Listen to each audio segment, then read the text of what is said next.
Одоогоос 2 жилийн өмнө буюу 2023 оны 7 дугаар сарын эхээр үргэлжлэн орсон Адра борооны улмаас нийслэл хотод олон тооны орон сууц, барилга, зам гүүр, далан, цахилгаан дамжуулах шугамд гэмтэл учирч үерийн улмаас хот 2 удаа усан давтсан.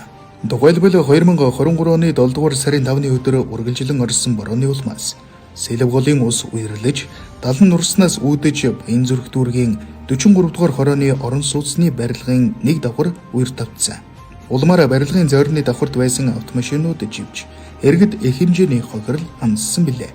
Тэгвэл нийслэлийн засаг даргын тамгын газраас Сэлэв дунд голын үерийн хамгаалтын барилга байгууламжийн угсралтын ажлын тендерийг 2024 оны 4 дугаар сарын эхний 7 хоногт зарласан.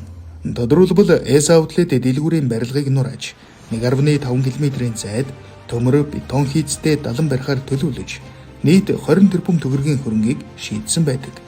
Тендерт Бэлгүү Монгол гэх компани шалгарсан бөгөөд буянгийн замыг хааж 1.5 км-ийн урттай 4-өөс 4.5 м-ийн өндөр төмөр бетонын хийцтэй үерийн даланг барьж эхэлсэн. Энэхүү бүтээн байгуулалтын ажлыг 2024 онд багтааж улсын комиссд хүлээлгэж өгөх ёстой байсан боловч өнөөдөрч үргэлжилсээр байна. Харин цахим орчинд дээрх бүтээн байгуулалтын талаар Улаанбаатар хот Берлиний хан шиг өндөр хантай боллоо гэх шүүмжлэл газар аваад байгаа. Тэгвэл барилгын хөгжлийн төвөөс үерийн далан босгох зураг төсөлтэй 2023 оны 12 дугаар сард танилцж стандарт шаардлага хангаж байна хэмээн баталжээ.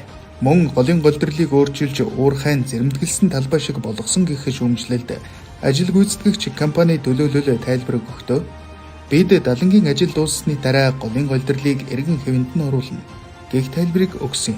Нийслэлчүүд байгалийн давагдшгүй хүчин зүйл, үерийн аюултай эргэн нүүр тулахгүй гэх баталгаа алга байна.